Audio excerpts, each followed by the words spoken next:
सर्व भक्त आहे त्यांना सोय मिळेल, घाटाचं सुशोभीकरण होईल.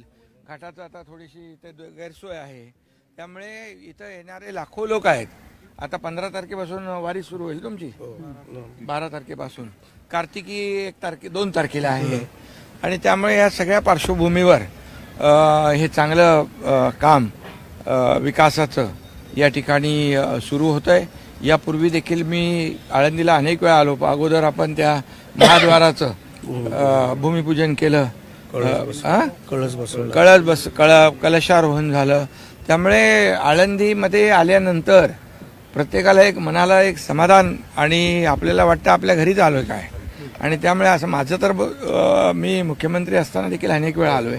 आताही मी या ठिकाणी जेव्हा ही सगळी मंडळी बोलवतात त्यावेळेस मी येतो. आणि आजचा मला आनंद आहे की आज भक्त निवासाचं भूमिपूजन होते. चांगल्या एक दर्जाचं भक्त निवास होईल, चांगला एक दर्जाचा घाट होईल आणि सर्व आपल्या वारकरी बांधवांना त्याची सोयी.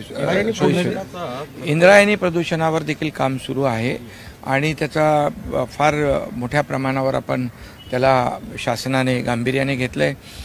मुख्यमंत्री महोदयांच्या अध्यक्षतेखाली एक मोठं प्रेझेंटेशन देखील झालेलं आहे. आणि इंद्रायणी नदी स्वच्छ करणं हे प्रमुख आमचं काम आहे असं समजा. आणि प्रदूषणमुक्त इंद्रायणी नदी या ठिकाणी करण्यासाठी जे काही करावं लागेल ते आम्ही सर्व करू. त्याला अरेस्ट केलेली आहे बिलकुल. आणि त्यामध्ये झालेला प्रकार दुर्दैवी आहे, दुर्भाग्यपूर्ण आहे आणि निंदाजनक आहे. त्याला कुठल्याही परिस्थितीमध्ये कोणी जे कोणी त्याच्यामध्ये असतील त्याला कुणालाही सोडणार नाही. आणि बिलकुल कठोर सजा त्यांना होईल. प्रकरण फास्ट ट्रॅकवर होईल आणि लवकर त्याचा निकाल लागेल. दिल्ली भेटीची फारच चर्चा चालली आहे. तुमचे मित्र भेटले मला दिल्लीला सगळे पत्रकार. दंगेकरजी मागं आहेत, त्यांना काय सांगणार आहेत, त्यांना काय सल्ला दिला? अरे बाबा, दंगेकर या काही त्यांचं म्हणणं आहे की एकनाथ शिंदे साहेबांचा पाठिंबा आहे मला या सगळ्या गोष्टीसाठी, पुण्यामध्ये जे काही चालू आहे ते. मी त्यांना सांगितलंय महायुतीमध्ये आपल्याला दंगा करायचा नाही.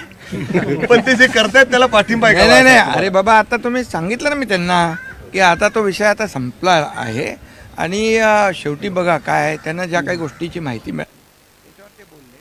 आता त्यांना सांगितलेलं आहे मी, शेवटी महायुती आपली आहे. महायुतीच्या माध्यमातून आपल्याला विरोधक जे आहेत विरोधकांच्या हातात कुठलंही कोलीत द्यायचं नाही. सातत्याने बोलतात की भाजपच्या विरोधात बोलत नाही, पण जी वृत्ती आहे त्याच्या विरोधात बोलून झाले. आणि तो एक कार्यकर्ता आहे, काम करणारा कार्यकर्ता आहे आणि अन्यायाविरुद्ध लढणारा कार्यकर्ता आहे. महायुती म्हणून त्यांनी अगोदरच हे केलं की भारतीय जनता पार्टीच्या विरुद्ध बिलकुल माझी भूमिका नाही. आणि आता जे काही प्रकरण सुरू होतं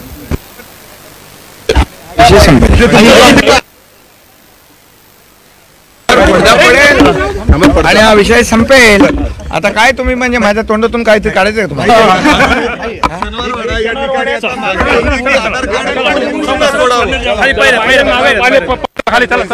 चला पुढे चला.